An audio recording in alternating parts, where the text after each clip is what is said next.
Squeezing the Orange, written and read by Henry Blofield. Preface.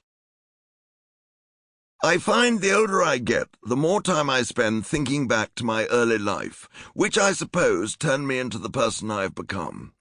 I have found also that by looking back on this period at the age of 73, I am able to look at it from a much more relaxed perspective than when I last wrote about it 15 years ago. The nasty bits don't hurt or matter as much as they did, and the best bits seem to have become even more fun. There is no point in trying to blame anyone but yourself. It is much better to throw your head back and have a thoroughly good laugh.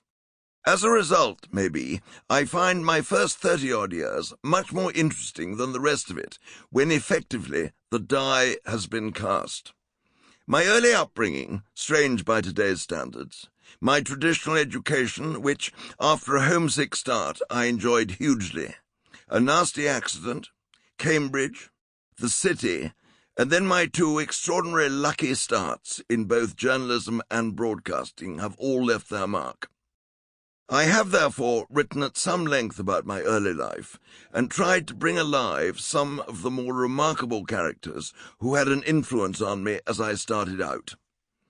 I have spent a life unashamedly in pursuit of fun, and this book is meant to be a reflection of that. I know I have been horribly self-indulgent and hedonistic, and altogether pretty selfish, but I hope also that I have communicated a fair measure of enjoyment and pleasure, and it is this with which I am trying to deal now. After describing how it all began, I decided not to go on in this vein, in case it developed into a boring chronology of cricket tours and matches. I have talked about our commentary box and its inhabitants, and one or two important occurrences along the way, but without, I hope, failing to see the funny side of it all. If I have developed a philosophy, it is ridiculously simple. I regard every day as an orange, from which I try and squeeze the very last drop of juice before moving on to tomorrow's. This book is an attempt to bring a glass or two of that delicious juice back to life, and hence the title. Chapter 1. Grizzle and Shelling Peas.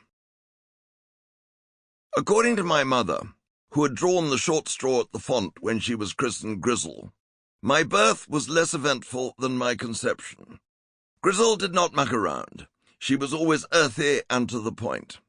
When my wife and I were first married, she encouraged us to waste no time in starting a family, as she felt that delay might have a discouraging effect on procreation. I was lucky, she told me, because I bred the shake of a pair of pants, adding with emphasis, which was just as well, as it was all I ever got.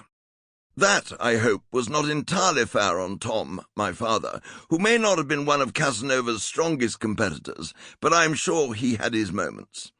In any case, this particular pair of pants must have shaken with vigour, no doubt as part of the Christmas festivities in 1938, as late in the evening of the following 23rd of September, I made a swift and noisy entrance into this world. Tom will have been sitting in the drawing room dealing with the whisky and soda and the Times crossword puzzle, while Dr. Bennett conducted the events upstairs. I dare say this was not too arduous a production for him, for on another occasion Grizzle said, "I found that having babies was as easy as shelling peas. I can never understand what all the fuss is about." So that was that. Tom and Grizzle were fiercely Edwardian in their beliefs about bringing up children, and the three of us, Anthea was 10 years older than me, and John 7, had a tougher time of it than children have now. Of course, we were all born with whacking great silver spoons in our mouths, but I don't know how you can choose your parents. You've got to get along with what you've got.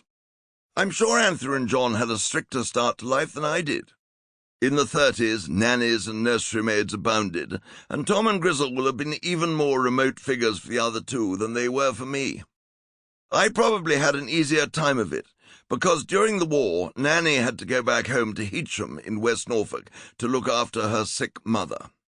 As a result, Grizzle, with the help of any temporary nursery maid she could lay her hands on, had to roll up her sleeves and do much of the dirty work herself, so she and I had a closer relationship than she did with Anthea and John. I'm sure the love between parents and children was just as Sample complete. Ready to continue?